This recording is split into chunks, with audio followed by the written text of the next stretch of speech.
Welcome to success classes. आप सभी का बहुत बहुत स्वागत है। और आज हम करने जा रहे हैं 12 मार्च शिफ्ट 1 के प्रश्नों को। और आज की क्लास ना बहुत शानदार होने वाली है। मैथ में आप बहुत ही अच्छा प्रदर्शन करेंगे। तो चलिए एक एक करके हम सारी चीज़ों को स्टार्ट करेंगे। तो उससे पहले जिन्होंने भी अभी तक टेलीग्राम चैनल ज्वाइन नहीं किया है तो आप टेलीग्राम को ज़रूर ज्वाइन करिएगा। टेलीग्राम का नाम है सक्सेस क्लासेस व अमित धाकड़। जो भी अपडेट्स रहती हैं, जो भी स्टडी के संबंध में जैसे जो क्लासेस चल रही हैं उनकी पीडीएफ्स यहाँ पर अपलोड करता हूँ। तो आप इसको ज़रूर ज्वाइन करिएगा, आपको बहुत ही बेनिफिट मिलेगा। तो स्टार्ट करें क्लास उससे पहले आप सभी से निवेदन है। एक आज मैंने वीडियो अपलोड करी है ये वाली, वर्ग 3 में तुक्का कैसे मारें, मतलब एक कुछ क्या गलतियां नहीं करना, कैसे हमें एलिमिनेशन मेथड लगानी है, वो वीडियो मैंने बनाई है। काफ़ी सारे अभ्यर्थियों ने देखी है, आज ही अपलोड करी है। लगभग 3000 के समथिंग अभ्यर्थी देख चुके हैं। और उसका जो लाइक रेट है, मतलब बाकी की तुलना में मैं देख रहा हूँ कि 222 अभ्यर्थियों ने लाइक करा, एक ने भी अभी तक अनलाइक नहीं किया। मैंने इस तरीके में वो वीडियो बनाई हुई है, 15 की पॉइंट वहाँ पर आपको बताए हुए हैं कैसे आपको पेपर को हल करना है। आप उस वीडियो को ज़रूर देख लीजिएगा, बहुत फ़ायदा होगा। और प्लेलिस्ट में जाएंगे जब आप, तो आपको सारी की सारी मेरी वीडियोस देखने को मिल जाएंगी, जो भी अभी तक हमने क्लासेस कवर कर ली हुई हैं। यहाँ पर आपको पूरा का पूरा कंटेंट देखने को मिल जाएगा। आप इतनी क्लासेस को भी कर लेते हैं तो आपका मैथ में काफ़ी अच्छा स्कोर होगा। हमारी सीरीज़ बिंदास चल रही है। तो चलिए आज हम जो स्टार्ट करने जा रहे हैं उसको स्टार्ट करते हैं। 12 मार्च शिफ्ट 1 के प्रश्नों को देखेंगे। तो यहाँ पर मैंने उन प्रश्नों को लिया हुआ है। मैं आपको सबसे पहले स्टार्टिंग में जाके वो बता देता हूँ कौन से वाले प्रश्न हैं। 12 मार्च शिफ्ट 1 ये आपके 31 से स्टार्ट होंगे। 31 पे हम देखें, फर्स्ट वाला क्वेश्चन आपको देखने को मिल जाएगा। हाँ, 17 × 9 वाला, इनको मैंने वर्ड के फॉर्म में लिया हुआ है। हम वर्ड के फॉर्म के माध्यम से ही इनको करेंगे। तो चलिए स्टार्ट करते हैं आज की अपनी वीडियो को। इसको हम थोड़ा सा, उससे पहले मैं एक काम करता हूँ, कैमरे को ऑफ कर देता हूँ, अदरवाइज आपको प्रॉब्लम आएगी। मैंने कैमरा ऑफ कर दिया ताकि आप पूरी पीपीटी को, वर्ड को अच्छे से देख पाएँ। ठीक है, स्टार्ट करते हैं हम। 12 मार्च शिफ्ट 1। और जिन अभ्यर्थियों ने अभी तक टेस्ट सीरीज ज्वाइन नहीं करी है, आप ना ज्वाइन कर लीजिए। मतलब सच मानिए, यहाँ से बहुत सारे प्रश्न आपको परीक्षा में देखने को मिलने वाले हैं। बहुत ही गजब लेवल पे जाके हमने इसको डिज़ाइन किया हुआ है, तो आप इसको ज़रूर ज्वाइन करिएगा। चलिए स्टार्ट करते हैं। और बहुत ही सारे अभ्यर्थी लगा रहे हैं, काफ़ी सारे अभ्यर्थी बहुत ही अच्छा स्कोर करेंगे। क्वालिफाइड नहीं, अब बहुत अच्छा स्कोर करेंगे आपकी परीक्षा में इनको लगाने के बाद में। चलिए फर्स्ट वाला क्वेश्चन है हमारा, बहुत सिंपल सा है। हमारे पास दो तरीके हैं सॉल्व करने के। पहला तरीका, इनका मल्टीप्लाई कर लीजिए, इनको बाकी को ऐड कर लीजिए, 162 को माइनस कर दीजिए, आ जाएगा। मैं अपने वाले तरीके में इकाई अंक पे मैं बहुत फोकस करता हूँ, क्योंकि आपको मेंस भी निकलवाना है, आपका मेंस भी तो निकलना है। तो यदि हम बात करें तो देखिए भाई, 17 × 9 करेंगे। इससे बढ़िया है कि भैया इकाई अंक से चलते हैं। 7 का 9 से मल्टीप्लाई कर लो, 9 7 है 63, 63 का आपका 3 आ जाएगा। बाकी इकाई अंकों को आप जोड़ेंगे, इकाई अंक इसका 7 है, इसका इकाई अंक 5 है। 7 3 10 5 15, 15 का आपका 5 ही रहेगा। इकाई अंक यहाँ पे आपका क्या बना, 5 बना। यहाँ पे 162 प्लस क्वेश्चन मार्क। इस अब 5 माइनस 162 हो जाएगा, इक्वल में आपका क्वेश्चन मार्क। ये इकाई अंक है तो केवल इकाई अंक को लेना है। तो 5 में से आप जब इकाई अंक को 2 को माइनस करोगे तो आपका आ जाएगा 3। ऑप्शन नंबर डी आपका राइट आंसर है। नहीं तो आप आपका तरीका भी लगा सकते हो। आप 17 × 9 कर लो, इनको ऐड कर लो, 162 को माइनस कर लो, आपका आंसर आ जाएगा। ये देखो हमने उसी तरीके में करा हुआ है। मल्टीप्लाई किया, ऐड किया, 162 को माइनस किया, 333 आ गया। मैंने इकाई अंक से करके बताया। निम्नलिखित में से क्वेश्चन मार्क के स्थान पे क्या आएगा, आपको ये बताना है। बहुत ही सिंपल सा प्रश्न है ये भी। अब 43। अब ऐसे क्वेश्चंस में ना आप थोड़ा सा दिमाग लगाइएगा, यूज योर माइंड। कि 43 की पावर दी है और यहाँ पे 43 के ऊपर क्वेश्चन मार्क लगा हुआ है, कहीं ना कहीं ये भी 43 ही बन रहे होंगे। तो 43 की पावर यहाँ पर आपको 6 दी गई है। ठीक, तो ये भी आपका 42 की पावर इंटू 43 की पावर यहाँ पे 2 बनेगी, और पावर में पूरे की 2, मतलब 43 का ये स्क्वायर होगा। बिलीव नहीं है तो आप स्क्वायर निकाल के देख लो भैया। 3 का स्क्वायर करोगे 9, इकाई अंक से चेक कर लो, बन जाएगा। डिवाइडेड बाय, मैं सीधा यहाँ कर रहा हूँ। ये जहां तक मुझे लग रहा है 43 की पावर 3 होगी, मतलब 43 इंटू 43 इंटू 43, 3 टाइम्स होगा। मल्टीप्लाई 3 3 9, 9 3 जा 27, इकाई अंक 7 आ गया, यहाँ पर भी 7 आ रहा है। आप चाहो तो मल्टीप्लाई भी करके चेक कर सकते हो। तो ये आपका बनेगा 43 की पावर 3 बन जाएगी, इसकी वैल्यू यहाँ पे है, तो 43 की पावर क्वेश्चन मार्क है। तो यहाँ पे देखो 43 की पावर 6, 43 की पावर तो 6 रहेगी, 43 की मल्टीप्लाई 43 की पावर कितनी, 2 2 जा 4, पावर का मल्टीप्लाई हो जाएगा 4 आ जाएगा, और अपॉन में 43 की पावर यहाँ पे 3 है ही, ठीक है। और इक्वल में आपका 43 की पावर क्वेश्चन मार्क चल ही रहा है। तो अब पावर दोनों का बेस समान है, 43 यहाँ पर है, यहाँ पर भी 43 है, तो पावर क्या हो जाएंगी, ऐड हो जाएंगी, तो 43 की पावर 10 हो जाएगी, और नीचे 43 की पावर 3 है, यहाँ पे 43 की पावर क्वेश्चन मार्क। अब इसको सॉल्व करेंगे तो आपका जो 43 की पावर 3 है ना, ऊपर जब जाएगा तो इस पावर में से माइनस हो जाएगा, दोनों का बेस सेम है, तो 43 की पावर बचेगी 7 बचेगी, यहाँ पे 43 की पावर क्वेश्चन मार्क। अब देखो आप, बेस यहाँ पर भी 43, यहाँ पर भी, आधार दोनों का समान है, यानी 7 इक्वल हो जाएगा क्वेश्चन मार्क के, तो क्वेश्चन मार्क की वैल्यू 7 आ जाएगी, ऑप्शन नंबर ए आपका राइट आंसर।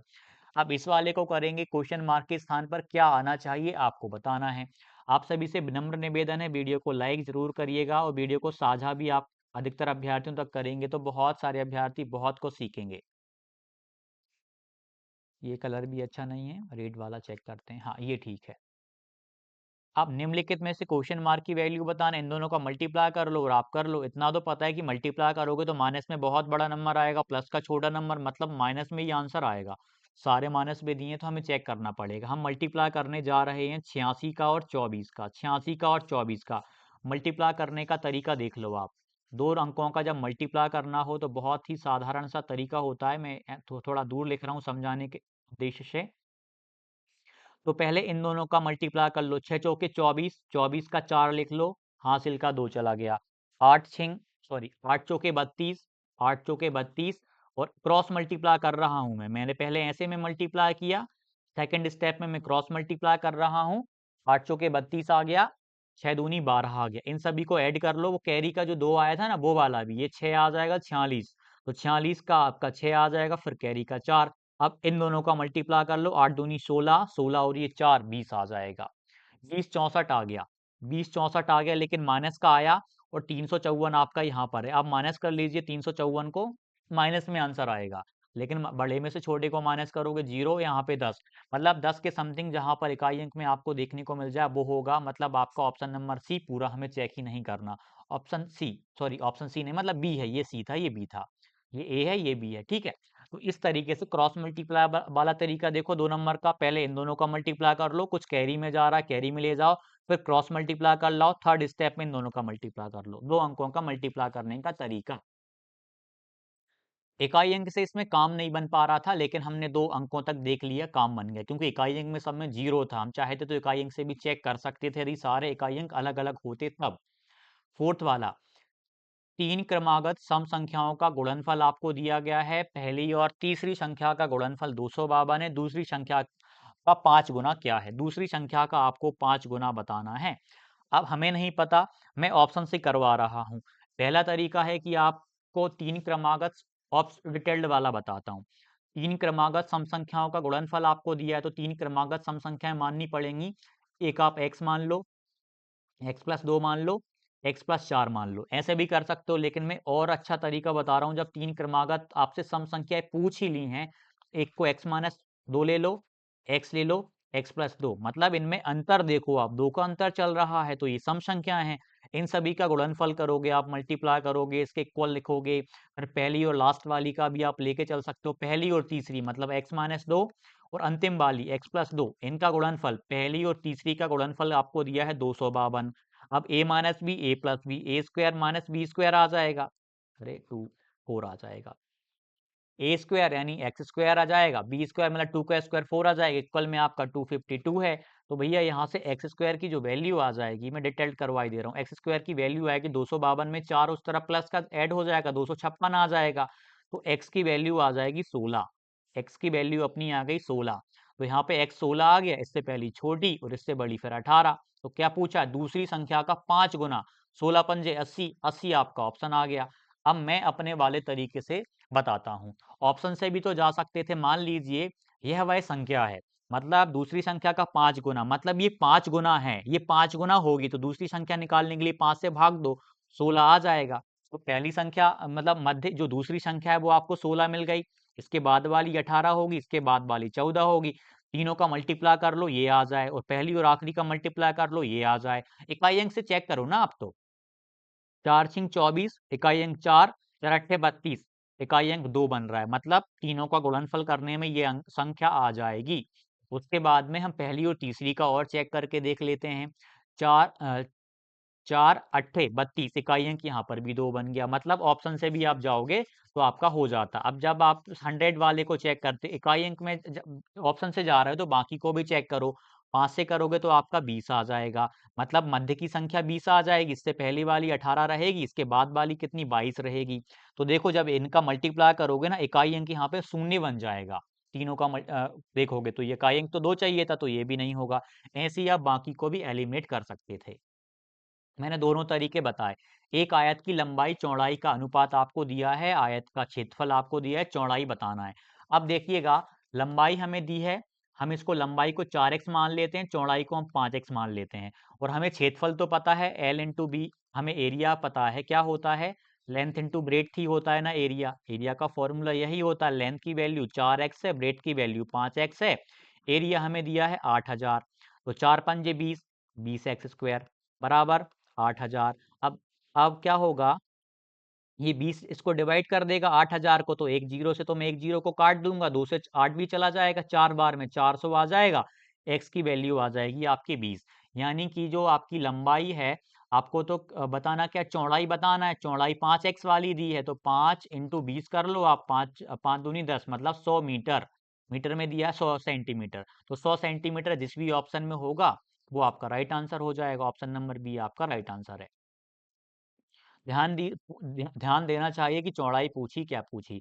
अब बोला है कि भैया एक्स वाई जेड जो है ना सभी धनात्मक हैं, ऑल आर पॉजिटिव, सभी पॉजिटिव हैं, तो एक्स वाई जेड का मान बताना है, मतलब मल्टीप्लाई का मान बताना है तीनों के। जब कंडीशन दी हुई है जेड की पावर एक्स इक्वल एक्स है, जेड की पावर वाई इक्वल वाई है, वाई की पावर वाई इक्वल एक्स है, तो इनकी वैल्यू बतानी है। तो इसका एक सिंपल सा तरीका है, आपको ना वैल्यू पुटिंग से जाना पड़ेगा, मान मानना पड़ेगा। जैसे कि z की पावर x इक्वल आपको x दिया है, z की पावर y इक्वल y दिया है, y की पावर y इक्वल x दिया है। यह तभी संभव है जब x को भी बन लो, y को भी बन लो, और आप z को भी बन लो। हम देख लेते हैं क्या वेरीफाई कर पा रहे हैं कि नहीं बन तो z की पावर z की जगह भी बन रखेंगे, x की जगह भी बन रखेंगे, x की जगह भी बन, तो 1 इक्वल 1, हाँ मतलब पहली कंडीशन सेटिस्फाइड। दूसरी वाली हो पाएगी क्या, y की जगह हम z की जगह भी हम बन रखेंगे, y की जगह भी बन, y की जगह भी बन, मतलब यहाँ से ये भी सेटिस्फाइड। तो तीनों कंडीशन सेटिस्फाइड, तो x की वैल्यू 1, y की वैल्यू 1, z की वैल्यू 1, पूछा क्या था, एक्स वाई जेड, 1 इंटू 1 क्या आएगा, फाइनल 1 आएगा। ऑप्शन नंबर सी आपका राइट आंसर हो जाएगा। ये एज्यूम्ड मीन मेथड बोलते हैं इसको। What will be the value of, इसकी वैल्यू बतानी है आपको, स्क्वायर रूट फाइंड करना पड़ेगा। स्क्वायर रूट फाइंड करने का 81 को बाहर निकालोगे तो 9 का होता है, 40, मतलब इसको 4096 को जब आप निकालोगे, अब तो आप ऑप्शन से भी जा सकते हो, भैया 36 कब बनता, जब रूट में आपका 36 होता, तो ये तो आंसर होगा नहीं। 5 कब आता, जब रूट में 25 होता, ठीक, और ये कब आता आपका, जब 324/49 जैसा कुछ नंबर होता तब आता। लेकिन यहाँ पे तो पूरी ही कहानी अलग निकली, मतलब आपका 9/64 हो जाएगा। सीधी सी बात है, इसका 64 होगा, हमें चेक ही नहीं करना पड़ा, 81 ने ही काम कर दिया हमारा कि भैया ये वाला आएगा। ये वाला तो किसी भी हाल में नहीं बन पा रहा, 18 तो तब बाहर निकलता यदि हम चेक करें जब 324 रूट में होता। तो ऑप्शन डी आपका राइट आंसर। अब बोला है कि जब दो सीधी रेखाएं प्रतिच्छेद करती हैं तब आसन्न कोण, तब कंडीशंस दी हैं। एडजेसेंट एंगल्स क्या होते हैं, मान लीजिए मैंने ये बनाया एक, हम एंगल बनाते हैं, यहाँ पे ये एंगल बनाया, इनके बीच में मैं एक लाइन खींच रहा हूँ, तो ये जो दो एंगल है ना, ये वाला एंगल और ये वाला एंगल, इनको हम एडजेसेंट बोलेंगे। क्यों बोलेंगे, इनमें आप देखो ये दो तो अपोजिट हैं, इनका जो वर्टेक्स है ना, दोनों इनका, इस वाले कोण का इस वाले कोण का, दोनों का वर्टेक्स सेम है और एक भुजा समान है। इस वाले कोण को आप जब देखोगे तो इसकी एक भुजा ये भी है और इस वाले कोण को देखोगे, इसकी एक भुजा ये भी है, एक भुजा इनकी समान भी है, बाकी दो विपरीत हैं। तो आसन्न कोण पूरक होते हैं, मतलब ये वाला जो थीटा है 1 है और ये जो थीटा 2 है, क्या दोनों पूरक होते हैं? पूरक का मतलब है कॉम्प्लीमेंट्री। कॉम्प्लीमेंट्री मतलब क्या दोनों का योग 90 डिग्री होता है? क्या दोनों का योग 90 डिग्री होता है? अब मैं यदि ये ऐसा बना दूं, अब यहाँ पर भी तो ये कॉम्प्लीमेंट्री हो गए। क्या जरूरी है कि इनका जो सम है वो केवल 90 डिग्री हो? 180 डिग्री भी हो सकता है, कोई सा दूसरा भी सम आ सकता है। तो यह तो अपना होगा ही नहीं, मतलब 1 वाला तो होना ही नहीं है। आसन्न कोण संपूरक होते हैं क्या? क्या इनके आसन्न कोण संपूरक हो सकते हैं? हाँ, आसन्न कोण संपूरक होते हैं। ठीक, इनके जैसे कि ये आपका थीटा 1 ले लो, आप ये थीटा 2 ले लो, तो यहाँ पर ये हो सकता है, मतलब सेकंड बोला है ना, एडजेसेंट एंगल्स आर सप्लीमेंट्री। क्या एडजेसेंट एंगल्स सप्लीमेंट्री हैं? हाँ, सप्लीमेंट्री हो सकते हैं, कॉम्प्लीमेंट्री भी हो सकते हैं। जब इस कंडीशन में हम राइट एंगल ट्रायंगल लेके चलें और दो आपको एडजेसेंट एंगल, दो आपको आसन्न कोण दे दी जाए, तो ये भी कंडीशन भी पॉसिबल है उस केस में, ये वाली भी पॉसिबल है। लेकिन ऑप्शन के हिसाब से हमें आंसर देना पड़ेगा। अब बोला है सम्मुख कोण बराबर होते हैं। सम्मुख कोण का मतलब जैसे दो लाइन यहाँ पर खींच रही हैं, सम्मुख कोण को इंग्लिश में बोलते हैं अपोजिट एंगल्स। तो ये वाला है, ये वाला है, क्या ये वर्टिकली अपोजिट जो एंगल्स हैं इक्वल होते हैं आसन्न कोण में? तो यहाँ पर आप बताइए, सॉरी, इसमें मैं एडजेसेंट एंगल की बात कर रहा हूँ, सॉरी, मैं मुझे लगा केवल एडजेसेंट पे काम चल रहा है, नहीं, एक स्ट्रेट लाइन पे बात कर रहे हैं। ये एक स्ट्रेट लाइन पे बात कर रहे हैं, हमने ये सीधी रेखा खींची, तो सीधी रेखा पे, ये सीधी रेखा पे यदि हम एक लाइन भी खींच दें, तो जो दो आसन्न कोण बनेंगे उनका योग सम 180 डिग्री होगा ये लाइन पर। ये वाला केस नहीं था यहाँ पर। I am really really sorry. बोला है ना, मैंने ध्यान नहीं दिया, जब दो सीधी रेखा प्रतिच्छेद करती हैं, एक रेखा ये प्रतिच्छेद कर रही है, एक रेखा मान लीजिए ये प्रतिच्छेद कर रही है, तो यहाँ पर जो इसके ऊपर जो कोण बन रहे हैं मान लीजिए, तो ये वाला और ये वाला, क्या इनका योग 180 डिग्री होगा? संपूरक मतलब 180 डिग्री होगा। हाँ, सेकंड वाला सही है, 90 डिग्री नहीं होता तो ये आपका नहीं होगा। अब सेकंड में बोला अपोजिट एंगल्स इक्वल, क्या ये वाला एंगल थीटा बने तो क्या इसके सामने वाला भी थीटा 2 है, क्या दोनों इक्वल होंगे? थीटा 1 इक्वल थीटा 2 होगा। हाँ, अपोजिट एंगल सेम होते हैं, मतलब आपका तीसरा वाला भी सही है, सम्मुख कोण बराबर होते हैं। चौथा वाला बोला है सम्मुख कोण संपूरक होते हैं, क्या ये वाला और ये वाला संपूरक होते हैं? संपूरक नहीं होते हैं, इक्वल होते हैं। तो आपका दूसरा और तीसरा सही है, जिसमें दूसरा और तीसरा होगा वो आपका राइट आंसर है। ठीक, ऑप्शन ए आपका राइट आंसर है।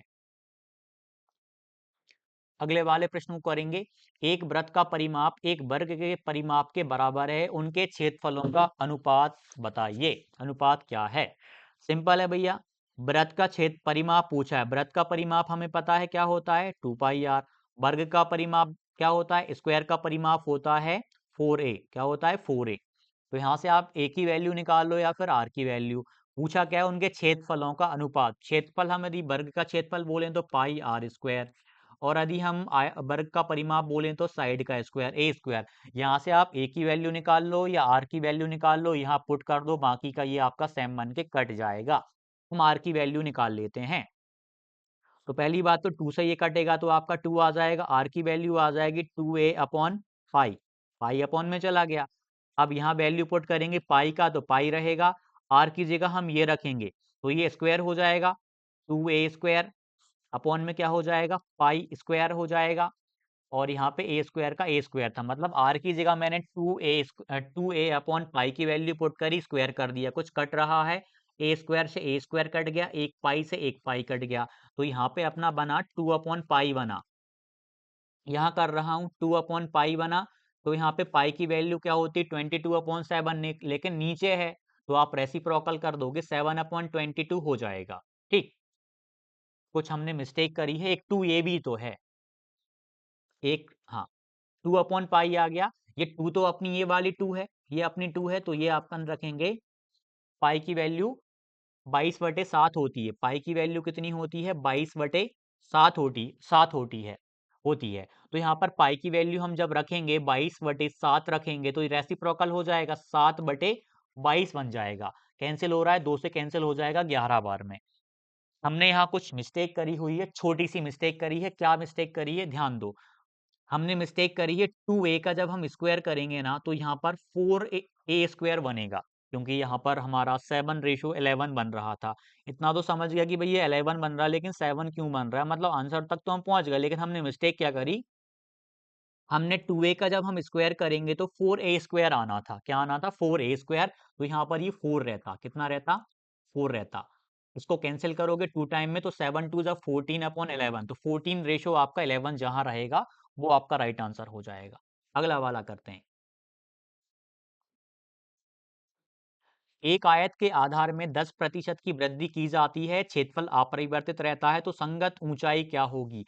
हमें क्षेत्रफल पता है आयत का, लेंथ इंटू ब्रेड्थ होता है लंबाई गुणा चौड़ाई। 10% की वृद्धि, 10% का मतलब होता है 1/10, वृद्धि कर रहे हैं, लेंथ ब्रेड्थ। अब लेंथ कितनी है, मान मतलब 10 से वृद्धि हो जाएगी एक की, तो ब्रेथ कितनी हो जाएगी 11। मतलब एरिया बताओ, एरिया कितना रहेगा, इस केस में एरिया रहेगा 110, एरिया रहेगा 110। अब सेकंड वाली कंडीशन में ना आपको उल्टा करना पड़ेगा, यानी आपको 11 से 10 करना पड़ेगा, एरिया समान रखना है। एरिया तो 110 ही रहे, 110 ही कब रहेगा, लंबाई को, जो ऊंचाई है ना, सॉरी, जो ऊंचाई है विड्थ है, उसे हमें क्या करना पड़ेगा, कम करना पड़ेगा। मतलब लेंथ हमें 11 लेनी पड़ेगी, विड्थ हमें 10 लेनी पड़ेगी, मतलब हमने अब विड्थ को कम कर दिया। एरिया समान रखना पड़ेगा, एरिया 110 है तो आपका ये लेंथ आपको 11 से 10 करनी पड़ेगी, तो आपका ये हो जाएगा। यानी हमने यहाँ पे ऑब्जर्व करा कितने की कमी आ रही है यहाँ पर, अरे भाई,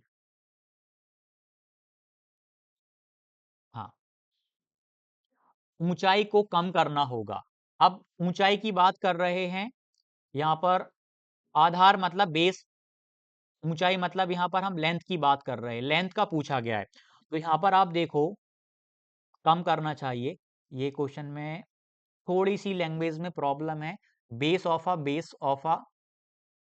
a rectangle is increase by 10%, area of a, ठीक, ये इसमें थोड़ी सी प्रॉब्लम है, एल्टीट्यूड इन्होंने हाइट दे दी, मतलब इन्होंने लेंथ नहीं दी और ब्रेड्थ नहीं दी, तो थोड़ा सा आपको दिमाग लगाना पड़ेगा।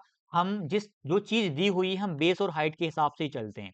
हम बेस और यहाँ से भी आपका आ जाएगा, यहाँ से भी आपका आ जाएगा, ये आपका आएगा मतलब 1 का हो जाएगा, 1/11 करके आपका आएगा, 1/11 आएगा, जो कि आपका 9 एंड 1/11 आपका 9/1 आपका परसेंटेज में आंसर आ जाएगा। लेकिन हम बेस और उसके रूप में ही चलते हैं, नहीं तो बहुत मतलब कंफ्यूजन ना बने, इस वजह से हम उसको उस हिसाब से चलते हैं।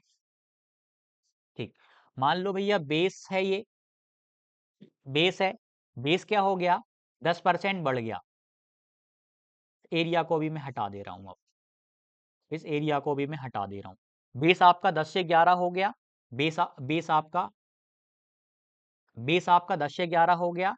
तो जो हाइट की बात कर रहे हैं, हाइट की बात कर रहे हैं, वो आपको 11 से 10 करनी पड़ेगी, यानी ये आपका 110 रहेगा, ये आपका 110 रहेगा। एरिया दोनों का समान रखना पड़ेगा, यानी ये 10 से 11, मतलब जो बेस है वो बढ़ रहा है, तो हाइट को आपको 11 से 10 करनी पड़ेगी, कम करनी पड़ेगी। तो मुझे बताओ, एक की कमी हो रही है, कितने की कमी, एक की कमी हो रही, कितने पे हो रही है, 11 पे हो रही है, तो 1/11 आपका हो जाएगा 9 सही, 1/11%, यानी ऑप्शन सी आपका राइट आंसर आ जाएगा, option C will be your right answer. ठीक, बेस और हम हाइट के रूप में ही ले रहे हैं, आप चाहो तो इसको बेस को लेंथ ले लो, हाइट को आप ब्रेड्थ मान के चल सकते हो, वैसे भी कर सकते थे आप। ये ये आपका बेस हो जाती लेंथ, और ये आपकी हाइट जो है ब्रेड्थ हो जाती। ठीक, इस तरीके में भी कर सकते हो, ऑप्शन सी आपका राइट आंसर। यहाँ पर भी है, आप इसमें देख सकते हो, ये रेशो वाली मेथड से करके हमने बताया हुआ है। तो बाय का गुणांक ज्ञात कीजिए, बाय का गुणांक आपको बताना है, सिंपल तरीका है भैया, सॉल्व कर लेते हैं। पहली बात तो 12 और 2 14, 14 में से आप 3 माइनस करोगे तो 11 बाय आ जाएगा, प्लस 10 इक्वल 21। बाकी का सॉल्व ही नहीं करना, बाय का कोएफिशिएंट हमको मिल गया 11, ऑप्शन ए आपका राइट आंसर। गणितीय मैथमेटिकल प्रोपोजिशन आर, गणितीय प्रस्ताव क्या है, गणितीय जो प्रस्ताव है ऑलवेज ट्रू, हमेशा सत्य, हमेशा असत्य, सत्य और असत्य, या तो सत्य या असत्य, इसका आता है ईदर ट्रू और फॉल्स। जो गणितीय प्रस्ताव होते हैं एक स्पष्ट कथन होता है, यह या तो सत्य होता है या असत्य, लेकिन एक ही समय में दोनों नहीं हो सकता। यह है तर्क का एक मौलिक सिद्धांत है, जिसे मध्य की अस्वीकृति का नियम, लो ऑफ एक्सक्लूडेड मिडिल कहते हैं। या तो सत्य होता है या असत्य होता है। अगले वाले को करेंगे। एक गृहिणी 102 दर्जन केले और 85 दर्जन आम खरीदती है, केले का आम से अनुपात बताना है। तो 102 दर्जन तो केले खरीद रही, केले का आम से, और 85 दर्जन आम, तो 17 छिक्का 102, 17 पंजे 85, 6 अनुपात 5 आपका राइट आंसर। ये भी सिंपल है, मल्टीप्लाई करना है। 4m प्लस 9 का मल्टीप्लाई एन में करिए, आपका जो आ जाए कर लेते हैं। 4 का इसमें करेंगे तो 16m क्यूब आ जाएगा। 4 का इसमें करेंगे प्लस का 4m स्क्वायर आ जाएगा। फिर 4 का 3 में करेंगे, 4 तिया 12m आ जाएगा। फिर 9 का करेंगे इसमें तो प्लस माइनस माइनस 4 नम 36m स्क्वायर आ जाएगा। फिर 9 का m में करेंगे प्लस का 9m आ जाएगा, प्लस 9 तिया 27 आ जाएगा। कर लो, माइनस का 16m स्क्वायर आ रहा है, m क्यूब आ रहा है, मतलब m क्यूब, मतलब ये तो ऑप्शन होना नहीं है लास्ट वाला, ये तो होगा ही नहीं। माइनस 16m क्यूब सब में दिया है, अब m स्क्वायर वाला तो इसमें दिया नहीं, जबकि यहाँ पे टर्म है, तो ये भी नहीं होगा। m स्क्वायर वाले को चेक कर लेते हैं भैया। 4m स्क्वायर है, माइनस का 36m स्क्वायर है, 4 में से 36 जाएगा तो आप कितना बचेगा, 36 में 32 बचेगा, कितना बचेगा, 32 बचेगा, वो भी माइनस का बचेगा। यानी आपका राइट आंसर ये वाला आ जाएगा। ठीक, ऑप्शन नंबर सी। ये वाला प्रश्न गलत है। ये जो है ना बहुपद, इस बहुपद को, इस gx के fx को gx से विभाजित करना है तो ab का मान बताना, ये क्वेश्चन ही रॉन्ग था। इसका मैं आपको बताता हूँ, वहां पर इसका आंसर 1 दे रहे हैं, जबकि इसका आंसर किसी भी हाल में जो है ना, इनके अकॉर्डिंग एक तो आएगा ही नहीं। कौन सा 15 वाला 45 होगा यहाँ पे। ये क्वेश्चन गलत था। ये तो हाँ, ये वाला क्वेश्चन इनके अकॉर्डिंग इन्होंने एक आंसर दिया हुआ है, जब इसको सॉल्व करके देखा तो इसका किसी भी प्रकार से आंसर नहीं आ रहा। ये इससे डिविजिबल नहीं हो पाएगा, डिविजिबल होगा तो एक आंसर इसका नहीं आएगा। तो इस वाले को हम रॉन्ग करके इसे हम स्किप कर रहे हैं। बहुत ही अलग टाइप का क्वेश्चन दिया हुआ था, मतलब मिस्टेक थी इसमें, प्लस माइनस में जो भी मिस्टेक करी हुई, इसका आंसर नहीं आ रहा। ठीक, इसका हमने फिर आंसर चेंज करके किया हुआ है, आप देखना चाहें तो आप पीडीएफ में देख सकते हैं। वर्ग के विकर्ण, वर्ग के विकर्ण का वर्ग की भुजा से अनुपात ज्ञात कीजिए। तो वर्ग का विकर्ण हमें पता है क्या होता है, अंडर रूट टू ए, मतलब रूट टू और मल्टीप्लाई कर दो साइड से भुजा से। वर्ग की भुजा क्या होती, वर्ग की भुजा ए होती, कट करोगे तो अनुपात आ गया, रूट टू ऊपर आ गया, नीचे बन आ गया, रूट टू अनुपात बना, आपका राइट आंसर है। तो वर्ग का विकर्ण याद करो, रूट टू इंटू ए, रूट टू इंटू साइड कह लो, रूट टू इंटू ए कह लो, बात एक ही है, वर्ग का विकर्ण होता है। और रेक्टेंगल का विकर्ण क्या होता है, आयत का विकर्ण होता है under root length square plus breadth square. अब बात छिड़ ही गई है, तो क्यूब का स्क्वायर, क्यूब का डायगोनल क्या होता है, विकर्ण क्या होता है, रूट थ्री इंटू ए साइड होता है। क्यूबॉइड का घनाभ का, घनाभ का क्या होता है, अंडर रूट में L square plus B square plus H square. अब कैसे प्रश्न बनते हैं कि घन में बड़ी से बड़ी जो छड़ है उसकी लंबाई बताओ, तो रूट थ्री ए विकर्ण निकाल दो। क्यूबॉइड में बनने वाली बड़ी से बड़ी छड़ की लंबाई बताओ, तो आप इसका विकर्ण निकालेंगे, यहाँ से आप निकाल पाओगे। मैंने सारे विकर्ण बता दिए। निम्नलिखित में से कौन गणित पढ़ाने की विधि नहीं है, अनुमानी विधि है, हेयुरिस्टिक है, खोज विधि बोलते हैं इसको, टू नो, प्रोजेक्ट मेथड भी है, लेक्चर मेथड भी कई बार यूज किया जाता है, लेकिन ऑब्जर्वेटरी मेथड वेधशाला विधि भौतिक शास्त्र वगैरह में, खगोल शास्त्र में ही ज्यादा प्रयोग की जाती है, तो ये आपका नहीं होगा आंसर। वेधशाला विधि भूगोल खगोल शास्त्र में प्रयोग की जाती है। ठीक, तो आपका वेधशाला विधि गणित पढ़ाने की विधि नहीं है। अगला, एक सफल शिक्षक की कौन सी विशेषता नहीं है, साध्यता, प्रैक्टिकबिलिटी, डेडिकेशन भी हो, ये भी हो उसके अंदर, क्या पक्षपात पूर्ण व्यवहार सही है, सेल्फ डिसिप्लिन भी हो, ये सही नहीं है, उसकी विशेषता नहीं है। पक्षपात व्यवहार शिक्षक को नहीं करना चाहिए।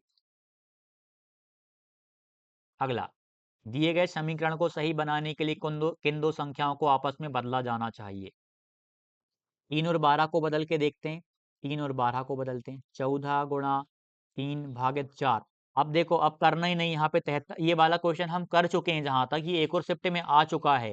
अब पता नहीं कौन सी शिफ्ट में आया, लेकिन मैंने करवाया हुआ है, तो आप तो खुद करना, सेल्फ करना, ये 73 वाला मैंने करवाया हुआ है। ठीक, अगला वाला देखो।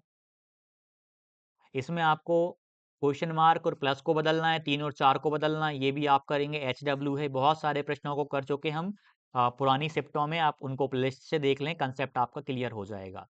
पीयर संस्कृति का गठन करती है। पीयर कल्चर कंस्टिट्यूट्स क्या, सामाजिकरण का, व्यक्तिकरण का, ए और बी दोनों।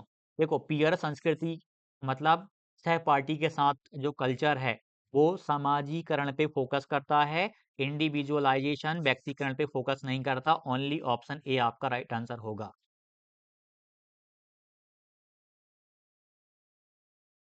सीखने में कठिनाई वाले विद्यार्थियों के संदर्भ में कौन सी एक सीखने की कठिनाई नहीं है?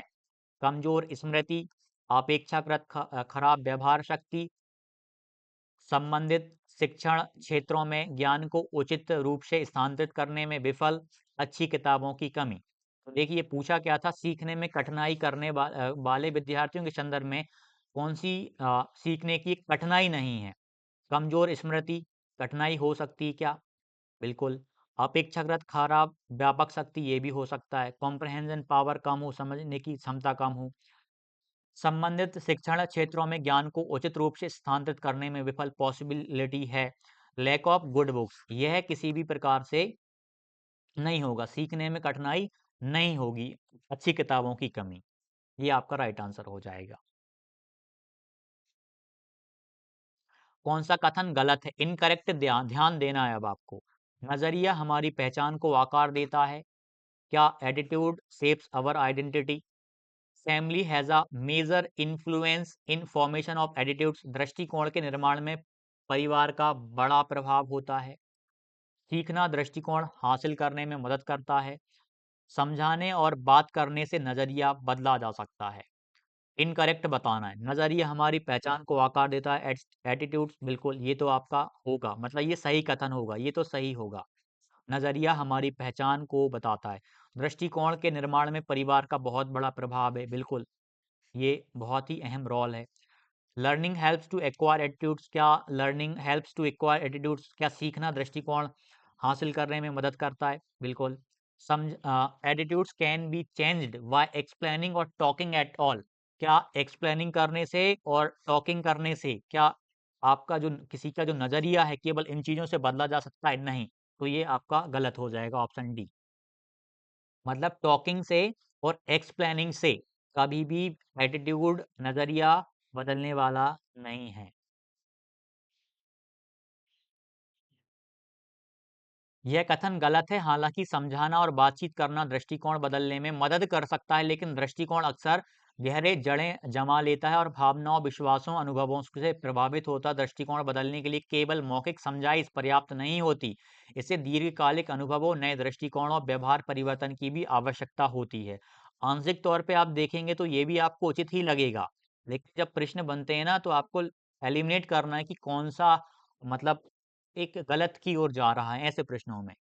किसी भी कक्षा की परीक्षा का माध्य अंक निम्न का परिणाम है।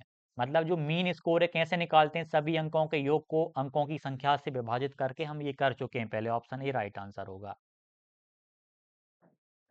एक चीज आप ऑब्जर्व कर पा रहे हैं क्या? मतलब पुरानी शिफ्टों के बहुत सारे क्वेश्चंस आपको रिपीटेड नजर आ रहे होंगे इनमें, आप मतलब कुछ क्वेश्चंस तो डिक्टो आपको सेम टू सेम देखने को मिल रहे हैं। मतलब जो आप परीक्षा देने जा रहे हो, जब आपको रिव्यू देखने मिले तो रिव्यू आपको देखिए, उनसे संबंधित सारे प्रश्नों को करिए, क्योंकि बहुत सारे प्रश्न आपको उन कंसेप्ट पर आधारित देखने को मिलते हैं। एक रचनात्मक शिक्षार्थी उस व्यक्ति को संदर्भित करता है जो ड्राइंग और पेंटिंग में बहुत प्रतिभाशाली है। रचनात्मक की बात कर रहे हैं, क्रिएटिव लर्निंग की। क्या केवल ड्राइंग पेंटिंग से काम बन जाएगा? वह बहुत बुद्धिमान से काम बन जाएगा। परीक्षा में लगातार अच्छे अंक करने में सक्षम है। पार्श्व सोच और गुड समस्या समाधान में अच्छा, ये आपका राइट आंसर होगा, इसे हम क्रिएटिव कहेंगे।